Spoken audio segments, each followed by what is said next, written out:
Welcome to Leadership from the Cross with Pastor Scott Thom. This broadcast is devoted to taking your ministry and life to the next level. No matter what the level you are at, let us help advance your leadership skills. Leadership from the Cross is a ministry of Cross Christian Fellowship in Albuquerque, New Mexico. And now, Pastor Scott Thom.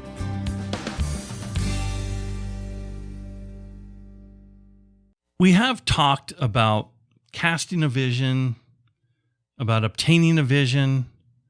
Let's talk a little bit about working the vision. Working the vision is imperative. This is where our thoughts actually meet reality. Seriously, most individuals don't have a vision at all. And some will have a vision, but it's unfocused, kind of this internal desire, not really a vision. A vision isn't a vision unless it's a measurable goal. Do you get that? Unless it's a measurable goal. If it's just a desire, like, hey, I want to plant a church, that's a desire, but it's not really a vision. A vision is how, where, when, who with. That's a vision. And some people might think that that's the nitty-gritty of the vision. That's the strategy. But that's not the strategy. Strategy comes when you figure those things out. Right? But just to say, I want to plant a church is not a vision. Some people say, hey, I want to lose weight. Well, that's a desire. That's not a vision. A vision's when you're able to say how much, by when, by what methods. So you say, by the end of the year, I want to lose 10 pounds and I'm going to get a gym membership, or I'm going to work out, or I'm going to walk once a day for 15 minutes, or I'm going to bring my lunch to work instead of buy it. That's a vision. That's a goal. So most people have dreams, or goals, a burden. Biblically, we call it a burden or a vision, but don't always realize them. And that's because it's too vague. It's just a simple desire. There's no strategy involved in it. So I want to talk about 4 different steps you need to do to work the vision, to work your vision, to bring about what God has put on your heart, this desire that's been there. How do I bring it about? Well, first of all, define your goal or your vision then. Get down to the nitty-gritty. Make it a real vision, a real calling, a real ideal goal, a real dream, whatever you want to call it. It doesn't become real until you start planning it. So you've got to put it in writing, not just in your head. This was a mistake of mine for a lot of years. And I could keep detailed ideas in my head, but I wouldn't implement them because I didn't see them in writing. You've got to take it out of your head, from your heart, and write it down. Just start writing it. Write out the general dream, and then be as specific as possible. It won't always work out that way. I had all kinds of things planned out for our church and whatever. A lot of them came to pass, and a lot of them are in the back burner. It just didn't work, but I had a plan to work. And the things that weren't working or weren't part of God's plan as we were going, you could see God open doors or shut doors. The things he was shutting doors on, just let them slide, let them go. But the things he's working on or new things he puts in your path, then take those and write them down and be as specific as possible. How, who, what, where, when. And be flexible because it'll change. It'll always be changing. So because it's going to change, because our vision doesn't always match up perfectly with God's vision the first time. Sometimes it does, but most of the time it doesn't. So don't be discouraged. That vision, that dream, that goal is going to morph in a good way if you are staying with the Lord and close in prayer and in the Word and seeking His face. and going by the circumstances and things he's opening up, it's going to take a shape on its own, a form on its own, but the general idea is going to be there. And so you need to revisit it every 6 months to reformulate it and get specific again and cross out things that don't need to be there. You remember in Proverbs 29, it talks about if people don't have a vision, that they perish. And really, it doesn't mean that they don't have a vision like God grants them a vision like a daydream or this great vision. It's really talking about revelation, God's continual guidance from his word. And so in your vision, God's going to guide you. He's going to direct you, speak to you through the word, guide you in the word. Obviously, it's got to be biblically sound, right? This vision. So you've got to stay in the word. When you're going and writing these specific things, you got to be praying all the way through it, and not just pray like, God, direct me and open doors or close doors. Say, God, should I use this person? If not, what person do you want to use in this key area in the vision? Father, when we're doing this, I'm going to need X amount of money. If it's not in your will, don't provide it. If it is, provide it and direct us in this. Be very specific with God. And what's so amazing is he comes along and he blesses you with usually just that amount or just a little bit over that amount to demonstrate his love for you and the direction he wants you to go. So oftentimes a lack of provisions is a great thing to have. Oh, woe is me. Don't get all bummed. Think positively. I have this vision, but I don't have the money, right? I don't have the people yet. I don't have that.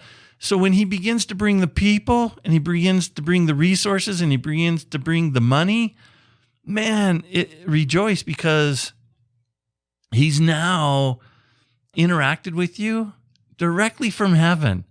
It's like a love note from him that he's planted that there, and he's communicated, this is my will, this is my direction, in a very positive way, in a very demonstrative way.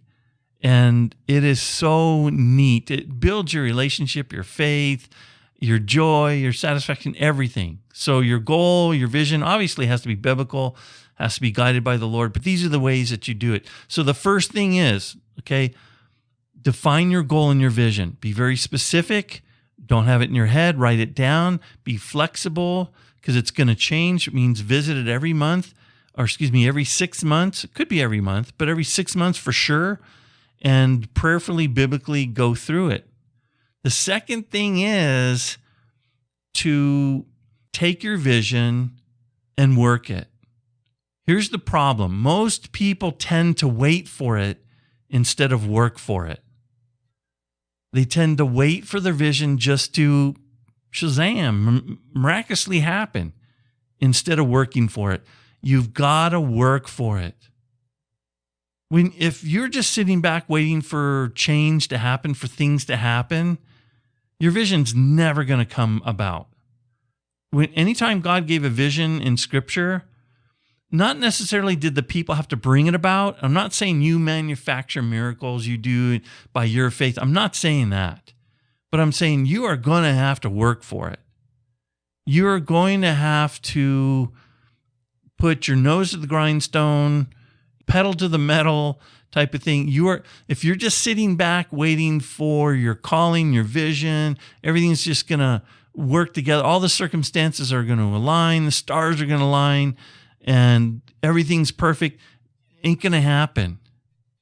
If you have the I'll wait attitude, I'll wait till there's enough time.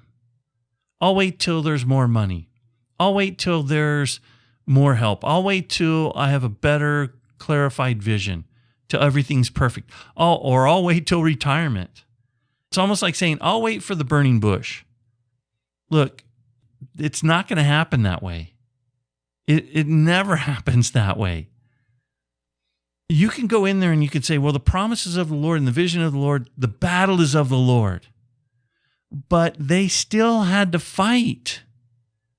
When God says, I will give you this land, he did. But they had to go in and fight. They had to work for it. They had to prepare for it. They had to prepare for battle. They had to make weapons. They had to train some. They had to toughen up. They had to have strategies. They didn't just sit back. Even when they marched around Jericho, they still had to march. And even when the walls fell, they still had to go in and take the city. Did God do most of the work, and did God give them favor, and did God put fear in people's hearts when they were coming, and did God do a marvelous work so many times? Yes.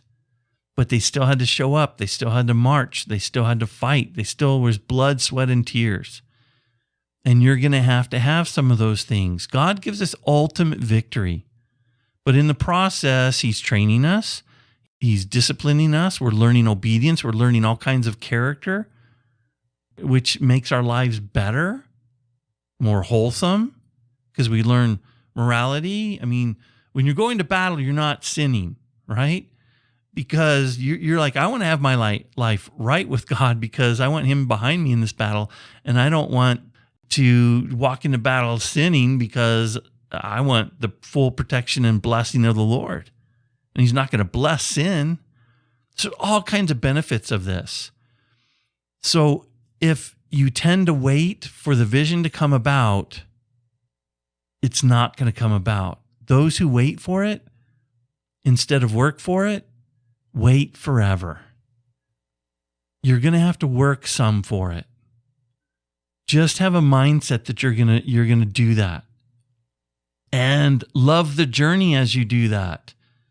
Don't despise the time of small things. It's such a training ground and it's such a blessing. Just enjoy the whole journey. Really, this is something that I had struggled with too. It was so easy for me to focus on goals and big goals, and I'm not getting there, and to be frustrated and feel like a failure, that I wasn't enjoying the small things. I wasn't enjoying the small victories. I wasn't enjoying the people as much as I should have. And there were times I did, but I mean, overall, I missed so much good, so much enjoyment. I wasn't bitter, but I was always at a place where I wasn't thinking on the positive. I was thinking on more the negative, what we weren't accomplishing, rather than we just accomplished some pretty neat things. And pretty soon you take for granted the good things that are happening, and that's not a way to focus in. So not only should you not wait for it and you should work for it, but as you're working for it, you should enjoy it. God is always at work, but sometimes we're just not aware. I wonder if David knew how much God was working in his life when Saul was chasing him. I think he knew somewhat, but I don't think he knew until years later. And I think many times we don't realize that. Or Joseph, when he was betrayed by his brothers and kicked around to place in Egypt as a slave, then a prisoner. I don't think he was quite aware or keenly aware of what all God was doing. I think he knew God was with him. But sometimes we don't get it or we miss it, or maybe they did, and that's why these guys accomplished so much. But we have to work for it. It is something that if you're not paying attention in the small things and in the journey, you miss it. And that means take advantage of those things during the time, because if God is making you wait, then work hard at the things he's put in front of you to prepare you for the future, even if you don't quite understand it. Before I went into ministry, going to college and paying the tuition, I worked full time and went to school full time. And that was difficult. And it took a lot of money.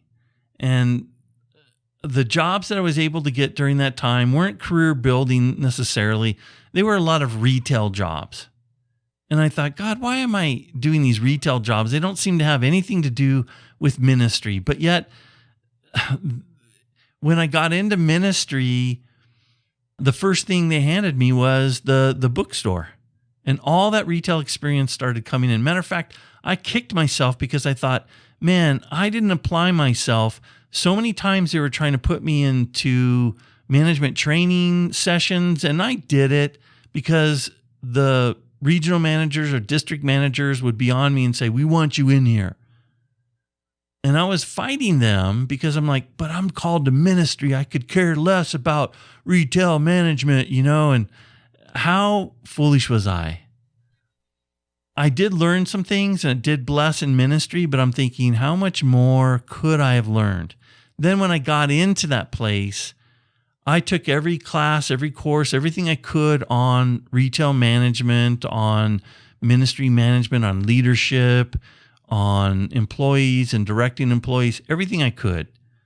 But I thought, oh, this is almost a day late and a dollar short because I'm already doing it. This is just one of those lessons I had to learn. Learn that God is always working on your vision and working you to work on that vision, even though you can't see it yet, even though you may not even know it yet. And so work hard at whatever you do. Don't be a man pleaser. Put your back into it and learn, especially learn wisdom, all kinds of wisdom. And God will bless you. He'll use you mightily in the future. So don't wait on it. Work at it. And the third thing then would be that you need to look at where you are right now in relation to your vision. So once you define it, and you write it down and you're working it and working hard at those things that are in front of you, you need to look at your vision and say, here's the end game. Here's the vision. Where am I in relation to that end game? So you want to write out your vision as particular and as specific as you can. Whatever it is, God's given you a business, He's given you a family. You need to say, okay, how are we going to get there? And what do I need to do? So how far are you from realizing that vision? What steps do you need to take? And don't get discouraged in this. It may seem huge. And I don't want to discourage you, but it's like doing some kind of renovation project.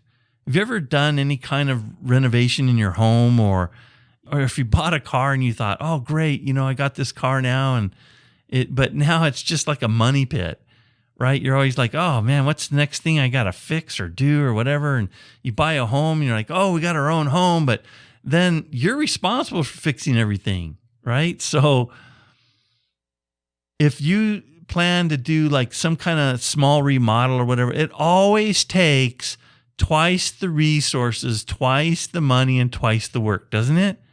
Maybe not twice, but a lot more than you thought. So they tell you to build in this contingency fund and be flexible on your schedule, because you open this wall and you're like, oh my gosh, no wonder it's so cold in the house. There's no insulation on the outside walls. Or, you're opening up that wall and you hit the plumbing. You're like, oh my goodness, now we've got water everywhere. By the time we got the water shut off, we've messed up the wood floor. So we've got to replace part of the wood floor. That's going to cost us. It's always going to be more. So you can get discouraged. Don't get discouraged, because you actually can accomplish a huge amount if you plan, if you start putting together a strategy, if you are doing this and say, where do I want to be? Where am I now? Now, what are the steps in relation to where I want to be? What are the steps that I need to take to get there? And just figure it's going to be probably a little bit more and a little harder than you think. But what's going to happen is God's with you. He's going to help you get there. He's your ultimate resource, right? So you pray and you seek Him. Then you have to sit back and go, okay, how much time is it going to require for me to do this? How much money? And it's probably going to take a little bit more. So what time as resource do I have? What money as a resource do I have? And if I don't have it, what is it going to take? What's the intellectual property? that I need? In other words, what's the knowledge that I'll need? Do I need to add to my knowledge? If I don't know how to do something and I don't have the money, I better learn how to do it. And then I save the money and it's my own time, but I'm going to need to get educated. You know what I mean? I'm going to need to get educated. I'm going to need to get this information so I can do it. But if I have to do that, then I have to figure out how much time is it going to take me to learn this, and where do I need to go to get this information? We are in such a blessed time, you and I, because we have the vast resources of people in the past and in the present. You can learn from just about anybody in the world that wants to put their content out there, either by book or by videos or by YouTube videos or by any content they put on the internet. We are so blessed. You can go find that. You can go find the people. What people are you going to need? What kind of equipment are you going to need? For me to sit down and do this podcasting, when I was like, man, I really want to do the podcasting, what's going to take? I went on the internet because I didn't know how to do this. Went on the internet and I figured out, here's what I'm going to need. You could do it as simple as with a phone, but it's not going to sound as good, right? You can just talk into your phone and have it record if you have a smartphone. But what's the minimal amount that I need to produce the best product that I can, right? So I don't need to go buy the Ferrari version or the Bugatti version, but what do I need to actually get it done? I'm not going to go buy the Yugo version, and sorry if you own a Yugo, or the Pinto version, right? But what do I actually need? And so I went out on the internet. There's these training courses. Here's how you do this. Here's what you need. Then I knew I didn't have the money to buy that. But look, I went on eBay and I just waited. I said, I can only spend this much on a gate. I can only spend this much on our headphone master program. I can only spend this much on our amplifier, on our soundboard. And this is a rack and everything needed for that.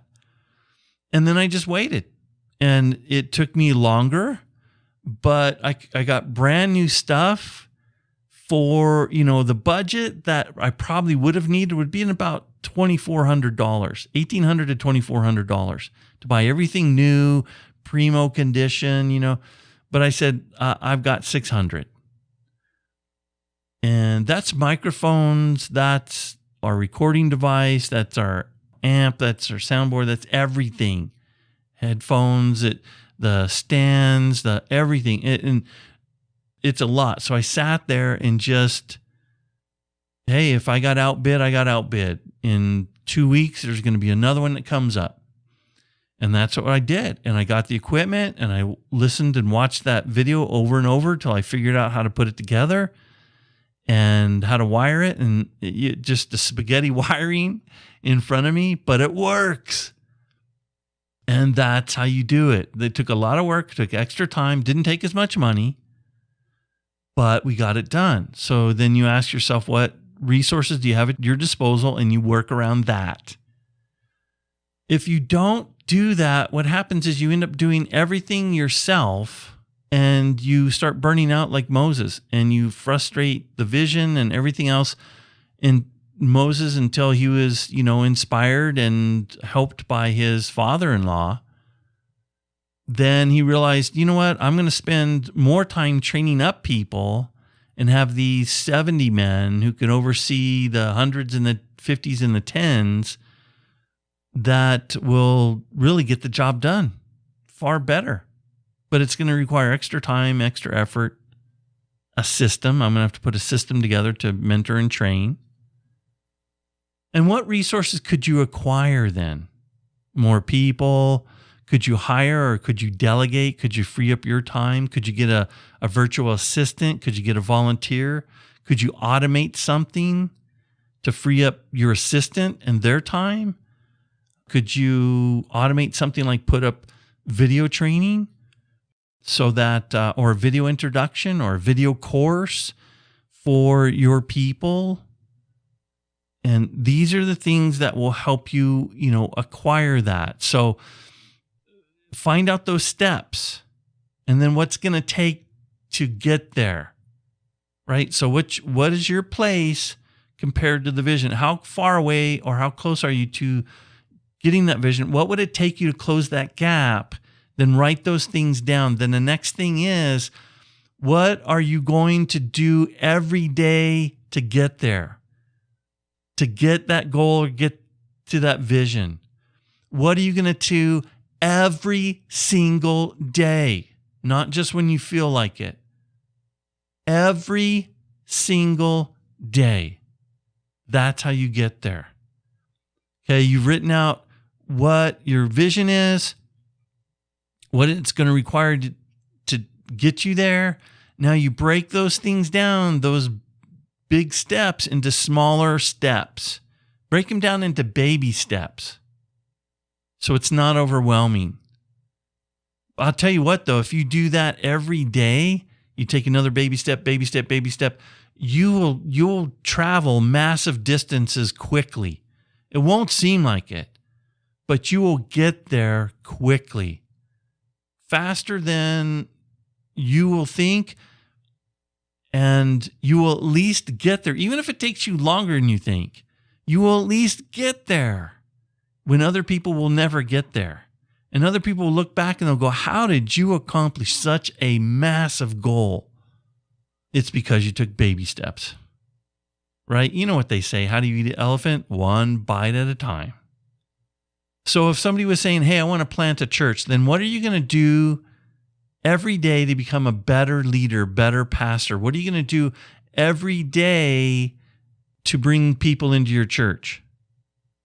Is it, hey, I'm going to get flyers out there, or I'm going to go knock on doors, or I'm going to train my people how to do some of these things, or we're going to send out mailers so that, but to do that, I need a design, I need a mailing company, I need, the addresses, I need whatever it is, right? We need the finances. Then what are you going to do every day to acquire those things? For us, when we were doing the Bible college, and I said, man, this got to get out there. Basically, this comes from a whole vision of planting 100 churches in 20 years. And I knew I could begin to train up men. It took me a year and a half to put together the curriculum, and I began mentoring 5 men. Those 5 men helped me with the next class, and we went to 18 men. There was more men than that, but 18 finished a 2-year program. And we began to do this every 2 years. Well, we would get 1 to 2 people out of each class that would plant a church. So I knew that to plant 100 churches in the next 20 years, I would need 5 a year. So I would have to increase the amount of people that we brought in. Well, that would mean that I would either have to increase the class size or increase our reach. And the reach was better, so we took it online. But to take it online is a massive program. But step by step, little by little, we built the website, we built the curriculum out, built videos, and to connect and to do all that is just tens and tens and tens of thousands of hours. But day by day, step by step. We also said, hey, we're going to need social media. So we began social media and getting the word out. Our radio program began to set up things word of mouth and train our people how to recruit people for the school. Emails that we would send out, our partner program that we're launching. So many things to get people to ccfcollege.com. It looked massive to accomplish this. But little by little, we're knocking it out of the park. So when you say to yourself, what steps do I need to take every day? And when I say baby steps, that doesn't mean just a little bit of effort. That means every day you're putting an hour or 2 or more into it. If it's your full-time job, you got to be putting massive amounts of hours into it. If it's your part-time job and you're thinking, this is my vision, or you're trying to launch a business or whatever, then you can have limited amount of hours, but it better be a half hour to an hour every day to do that, which means what are you going to give up? What are you willing to sacrifice to see your vision come to pass? Here's where other people fall short. They will not sacrifice. They are not disciplined. They are not going to see it through. You need to see it through. What are you going to do to make this happen? What are you willing to give up in order to go up? Right? You want to go up and accomplish things. What are you going to give up in order to go up that mountain? You may have to give up some free time. You may have to give up extra rest. You may have to give up something that's really not helping you much anyways, like some TV watching or some other extracurricular activities that are really not that beneficial. You don't give up time with your family, maybe a short time, but you better make it up in other places. Are you willing to pay the price? If you're not willing to pay the price, you're going to have a cheap vision. If you have a cheap vision, then people will buy in, but they're not going to follow. You know what I mean? It's like a cheap product. People will buy it and then they'll say, "Man, this was cheap. It didn't last. It broke real easy." So if you're going to spend just a little bit of time and effort and money into your vision, then it's going to be a cheap vision. And people will buy in, but they'll drop it after a while. It's got to be good. Now, for example, in a very simple example, you may sit down as a family and say, "We want to develop character in our kids." Okay, that's a great dream. It's not really a good goal or vision. Why? You know why. It doesn't have any specifics. You're going to say, "We want to develop this character in our kids so that by the time they leave the house, they are high character people. When they turn 18 and graduate high school, they need to be high character people." How are you going to do that? You sit down and you say, "Well, when they're small, we're going to read them stories. We're going to read them over and over, at least 3 times a year to 4 times a year. We're going to read through the Proverbs with them and counsel them on the Proverbs. We're going to talk to them, and whenever they're challenged with something, we're going to emphasize character, and we're going to ask them, what character quality do you think God is working or building in you right now? And how could you make that better?" I guarantee you, almost every parent wants their kids to be good kids, but very few parents have a vision for it, a plan for it. If you sit down and you say, "I've got a plan for this," and you and your spouse sit down and go, "Here's how we're going to accomplish that," I guarantee you, your kids are going to be far more mature, far more prepared for life than not. Even if you don't reach your goal that well. But if you're doing a little bit of it every day, oh my goodness, right? There's so many good things you could bring out of this. But now you can kind of see and how you can kind of grasp this kind of thing. So apply this to business, apply it to your family, but especially apply this to ministry. This is something that's going to take you from one end of the spectrum to the other, and people are going to see you as accomplished, and they're going to say, "My goodness, how did you do this? Wow, you're just a person of vision." They could be too. It's just that you've got a system, and you're working the system, and you're sacrificing, you're doing some of the things that other people won't do. You're going to sit down, you're going to plan it out, you're going to write it down, you're going to get organized, you're going to take those baby steps, and you're going to sacrifice the little bit of time or a little bit of money, a little bit of effort each and every day. And when you sacrifice a little bit over a long period of time, you accomplish much. You don't have a cheap vision. You have this extravagant, big, hairy vision that you've now accomplished, or you're getting close to accomplish, or people see that you're working on it and that this is working, and people will buy in and they will run through brick walls with you because they love it. They get it. So that's basically it. To work your vision. Work your vision. Sit down and walk through these steps. Listen to this audio file over and over till and work it so that in the end, you'll be successful because God is for you. So if you just put the effort in, He'll meet you there. He'll meet you and He'll bless you. Man, so much fun, exciting. Until next week, blessed wishes to you. Keep up the good work.